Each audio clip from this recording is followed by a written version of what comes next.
오늘 성경 말씀은 마태복음 2장 1절에서 12절입니다. 크리스천이라면 누구든지 예수님 앞에서 나는 죄인입니다 라는 고백을 할 것입니다. 그러나 여기에는 자신의 죄가 무엇인지를 알고 죄인이라고 하는 사람과 자신의 죄가 무엇인 줄도 모르면서 상투적으로 죄인입니다 라고 하는 사람이 있습니다. 결국 상투적으로 죄인이라고 하는 사람은 말로만 죄인이지 정작 자기 자신 스스로는 항상 의인으로 생각하는 것입니다. 그리고 그 의의 증거로서 자신의 종교 생활을 앞세우게 됩니다. 그런데 자기 죄를 알고 진심으로 자신이 죄인됨을 고백하는 사람들에게 등장하는 또 하나의 잘못된 모습이 있습니다. 그것은 자신의 죄만 바라보고 있는 것입니다. 죄만 바라보는 사람은 연약한 자신의 모습에 실망을 하게 되고 나중에는 죄책감이라는 고통 속에 빠지게 되는 것입니다. 그리고 그것을 해결하다가 더 큰 죄를 짓는 것입니다. 신자는 자신의 죄로 인해 스스로에게 실망하는 것은 필요하지만 실망해서 더 나아가 고통으로 빠져버리면 결국 보아야 할 것을 보지 못하는 결과를 초래합니다. 우리가 죄인이라는 것을 인정하는 것은 우리를 정죄하는 것이 목적이 아니라 그 정죄 속에서 우리를 감싸고 있는 하나님의 용서와 사랑을 보게 하는 것이 목적인 것입니다. 그렇기 때문에 신자는 자신의 죄 속에서 하나님의 용서와 사랑을 함께 볼 수 있어야 기쁨이 있는 신앙생활을 할 수 있습니다. 내가 더러운 존재임에도 불구하고 하나님은 전혀 변함없이 나를 사랑하신다는 것을 알면 우리들의 신앙에 큰 힘이 될 것입니다. 우리가 관심을 가져야 할 것은 언제나 하나님의 사랑입니다. 이것이 하나님을 제대로 믿는 모습입니다. 본문에 보면 동방박사가 등장합니다. 흔히들 동방박사에 대해서 이야기를 할 때 이 땅에 태어나신 예수님께 경배하기 위해서 먼 곳에서부터 베들레헴까지 온 사람이라고만 생각하려는 경향이 있습니다. 그러나 본문에서 한 가지 의문점이 나옵니다. 그것은 무엇 때문에 그들이 예루살렘으로 왔느냐는 것입니다. 박사들이 자기들 스스로 예수님을 찾아온 것이라면 길을 잘못 들어서라고 말할 수도 있지만 박사들은 처음부터 별의 인도를 받아서 온 것입니다. 다시 말해 하나님께서 박사들을 그들의 땅에서부터 인도하셔서 예수님이 계신 곳으로 이끄신 것입니다. 그렇다면 하나님은 박사들을 통해서 무엇을 보이시려고 하시는 것일까요? 만약 예수님의 탄생에 대한 경배가 목적이라면 별은 그들을 곧장 베들레헴으로 인도해야 하는 것이 당연할 것입니다. 그러나 하나님은 박사들을 예루살렘 성으로 보내셨습니다. 그것은 왕이 있는 곳이고 또 유대 종교 지도자들인 바리새인들과 서기관들이 있는 곳입니다. 그래서 박사들은 그곳에서 유대인의 왕으로 나신 이를 찾았습니다. 이것은 곧 예루살렘 성에 있는 왕을 부정해버린 것이라 할 수 있습니다. 그로 인해서 예루살렘은 크게 소동하게 되었습니다. 그런데 여기서 우리는 우리의 관심을 박사들에게 두어서는 안 될 것입니다. 하나님은 지금 아기 예수님께 예물을 드리면서 경배하는 박사들의 신앙을 보이고자 이 사건이 이루어지도록 하신 것이 아닙니다. 이 사건을 기록한 이유를 알기 위해서는 먼저 예수님이 이 땅에 오신 목적을 알아야 할 것입니다. 예수님이 이 땅에 오신 목적은 자기 백성을 그들의 죄에서 구원하시기 위해서 오신 것입니다. 바꿔 말해 자기 백성과 자기 백성이 아닌 자를 구별하시는 것이 예수님이 이 땅에 오신 목적입니다. 그러면 자기 백성은 어떤 사람입니까? 예수님을 그리스도로 믿는 사람들입니다. 좀 더 구체적으로 말하면 요셉과 마리아와 같이 예수님이 자기의 삶에 들어오셔서 그로 인해 자신에게 오게 될 고난과 환난을 감당하며 자신의 권리를 포기하는 자들이라 할 수 있습니다. 즉 예수님 때문에 고난과 핍박, 자기 손의 길을 가는 자들입니다. 이것이 십자가를 따르는 것이고 예수님의 백성된 모습입니다.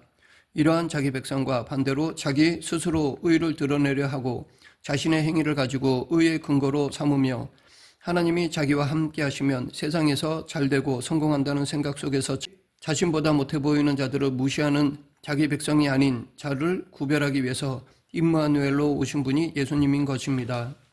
그러면 하나님께서 동방박사들을 예루살렘으로 보내신 이유는 하나님께서 이사야 선지자를 통해 예언하셨던 임마누엘을 이루시기 위해서입니다. 즉 예루살렘에 대하여 심판을 선포하기 위해서입니다. 이것은 곧 예루살렘에 있는 너희들은 내 백성이 아니다 라는 것입니다. 이것을 위해서 하나님은 박사들을 예루살렘으로 보내신 것입니다. 동방 박사들이 예루살렘 성에 와서 유대인의 왕으로 나신 이를 찾는다고 하자 헤롯 왕이 대제사장과 서기관들에게 그리스도가 어디서 나느냐고 물었습니다. 그때 그들은 미가 선지자가 예언한 미가서 5장 2절의 말씀을 근거로 베들레헴에서 난다고 대답하였습니다. 베들레헴 에브라다여 너는 유다 족속 중에 작을지라도 이스라엘을 다스릴 자가 내게서 내게로 나올 것이라. 그의 근본은 상고의 영원에 있느니라. 이 말씀은 예수님이 베들레헴에서 날 것을 말하고 있지만 이것은 단지 예수님이 탄생할 장소만을 예언하고 있는 것이 아닙니다. 그들은 비록 동방박사들의 질문에 정확히 대답할 만큼 성경을 잘 알고 있었지만 성경을 잘 아는 것으로는 하나님의 백성이 되는 조건이 될 수 없습니다. 성경을 통해서 자신의 죄를 깨닫고 그 죄를 감싸고 있는 하나님의 사랑, 즉 그리스도의 십자가를 발견하는 것이 진정한 하나님의 백성이 되는 것입니다. 그런데 대제사장과 서기관들은 성경을 아는 것으로만 끝냈습니다. 이렇게 종교 지도자들은 아는 것으로 본인 스스로가 하나님의 백성이라고 착각하였습니다.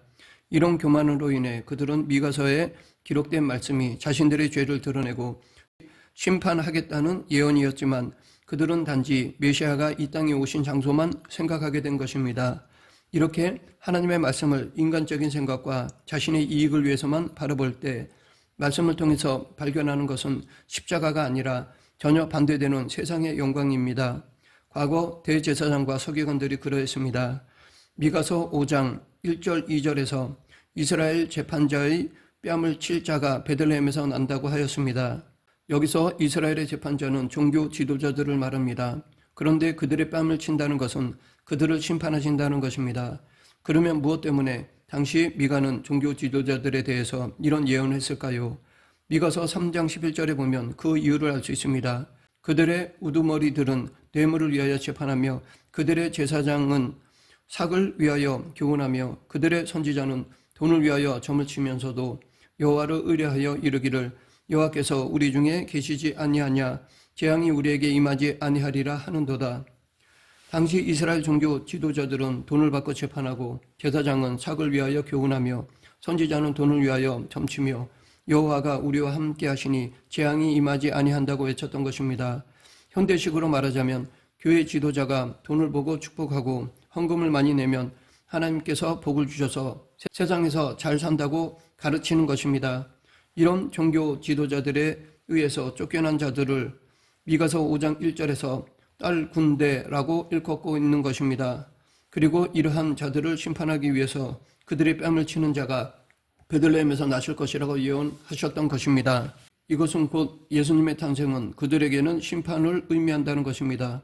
그러나 서기관들은 베들레헴이라는 장소만 관심이 있었을 뿐 이들은 자기들만이 하나님의 백성이고 자기들만큼 하나님을 위해서 열심히 일하는 사람은 없다고 생각하였습니다.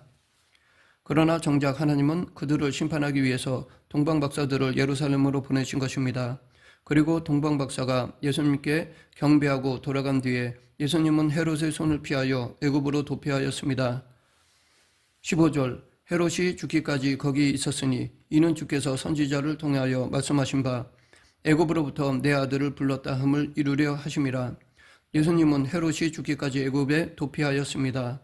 그런데 여기서 이 사건에 대해 애굽으로부터 내 아들을 불렀다라는 호세아 11장 1절의 예언을 이루기 위해서라고 말하고 있습니다. 여기에는 몇 가지 살펴볼 것이 있습니다.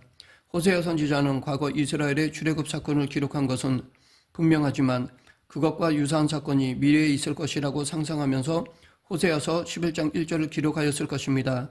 즉 호세아 선지자는 과거의 일을 기록하면서 미래의 일을 내다보았던 것입니다. 마태도 호세아의 글이 이스라엘의 출애굽을 지칭하는 그림을 부인하지 않으면서 동시에 그것이 예수 그리스도에게도 동일하게 적용되고 있다는 것을 명시하였습니다.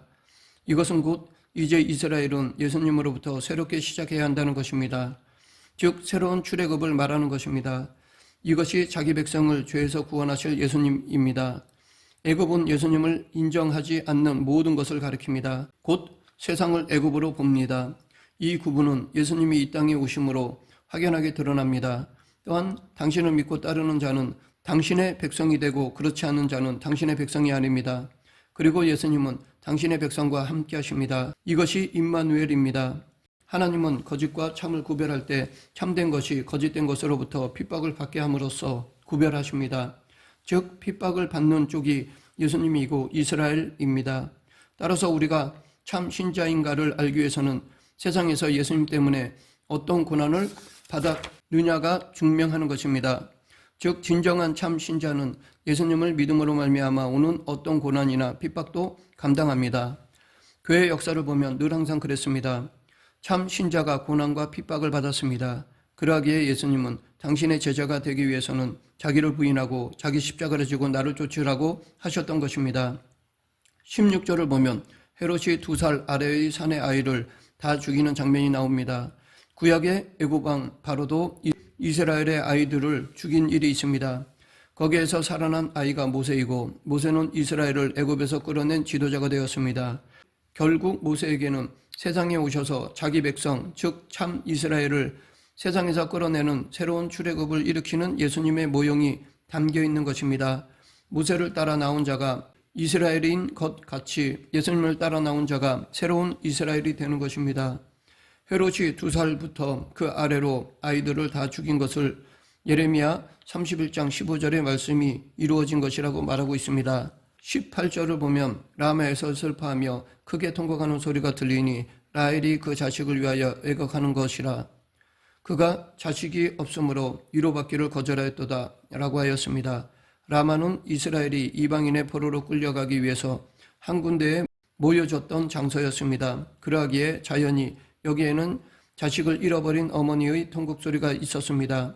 당시 이스라엘이 포로된 것에 대한 큰 책임은 왕과 지도자들에게 있었습니다. 결국 이것은 헤롯 때 왕과 종교 지도자들로 인해서 2살 아래의 아기가 죽임을 당하게 되고 이로 인해서 어머니의 통곡소리가 있게 되었다는 것입니다. 라헬이 그 자식을 위하여 애곡한다는 것은 라헬은 야곱이 가장 사랑하는 아내로서 라헬의 울음은 곧 야곱의 울음이고 야곱은 이스라엘이기 때문에 이스라엘이 운다는 것입니다. 오늘날 이스라엘은 교회입니다. 따라서 교회라는 것은 예수님 때문에 예수님의 고난에 동참하여 같이 울음에 참여하는 자가 곧 교회이고 이스라엘이라는 것입니다. 헤롯이 죽은 후에 예수님은 나사렛이라는 동네로 와서 살게 되었습니다. 이것도 또한 나사렛 사람이라는 선지자의 말을 이루기 위해서라고 말하고 있습니다. 이 나사렛이라는 말도 나시린이란 말에서 나왔습니다.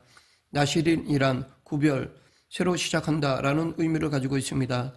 그러하기에 예수님은 나사렛이란 동네로부터 세상적 사고방식으로 존재하는 곳을 치시겠다는 것을 의미합니다. 종교생활 잘하고 열심히 하는 것 자체가 하나님께 영광이 되는 것이 아니며 기쁨이 되는 것도 아닙니다. 성경을 부지런히 보고 배우는 것 자체가 하나님의 백성이 되는 자격증이 될 수 없습니다. 하나님은 말씀을 통해서 십자가를 발견하고 그 십자가의 정신으로 자신을 위해서 살기보다는 하나님과 이웃을 사랑하는 삶을 사는 자를 기뻐하십니다. 그러나 교회가 하나의 종교 단체로 전락해 버릴 때 하나님은 그들을 심판해 버리실 것입니다. 그런데 혹 스스로 나는 말씀 앞에서 나의 죄를 발견하기에 힘쓰고 헌금을 해도 복을 기대하고 있는 것이 아니며 봉사를 해도 칭찬을 듣기 위해서 하지 않고 있으니까 나는 하나님의 백성이라고 자부하는 경향이 있는데 하나님의 백성이든 아니든 그것은 하나님께서 판단하실 문제입니다.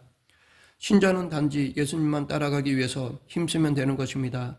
하나님의 백성이 되기 위해서 하는 것이 아니라 나의 죄를 감싸고 있는 그리스도의 피가 너무 고맙고 좋아서 십자가가 너무 귀해서 다른 것에는 관심을 두지 않고 예수님만 쫓는 데 관심을 가지고 살아가야 하는 것입니다. 예수님께서 버리라고 하시면 버리는 것이고 예수님께서 이렇게 살라고 하시면 그렇게 살 뿐입니다. 이런 자가 신자이고 하나님은 그런 자를 자기 백성이라고 하실 것입니다. 그러나 우리가 세상적인 것을 버리겠다고 해서 버려지는 것이 아니고 돈을 사랑하지 않겠다고 해서 돈을 사랑하는 것이 끊어지는 것이 아닙니다. 자식에 대한 사랑, 가족에 대한 사랑, 이 사랑이 예수님을 향한 사랑보다 더 높은 비중을 차지하고 있는 것이 우리의 실제의 모습입니다. 우리가 이런 사실을 알고 예수님을 붙들 때 예수님은 우리의 한계를 보충하실 것입니다. 성탄절은 바로 이런 예수님을 기다리는 날입니다. 말씀을 맺겠습니다. 동방의 박사들은 이방인임에도 불구하고 동방에서 메시아를 뵙기 위해 먼 길을 마다하지 않고 왔습니다. 그리고 아기 예수님을 만나자 믿음으로 준비한 예물을 드리며 극진한 마음으로 경배하였습니다. 반면 유대인들은 메시아의 예언을 누구보다 잘 알고 있었지만 메시아의 탄생 소식에 아무런 기쁨도 없었습니다. 지금 우리의 모습은 어떻습니까? 하나님께서 기뻐하시는 것은 우리가 성경에 대한 지식을 많이 아는 것이 아니라 전심으로 하나님을 찾고 사랑하며 그분의 뜻을 행하는 것입니다.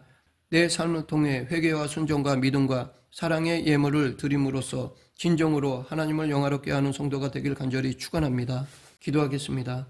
사랑과 은혜가 풍성하지 하나님 아버지, 매 순간 자신의 신앙을 뒤돌아보며 하나님의 뜻이 아닌 내 중심, 내 뜻을 구하며 내 자신의 만족을 위한 신앙은 아니었는가 성찰하는 성도가 되게 하여 주시옵소서. 예수님 이름으로 기도드립니다. 아멘.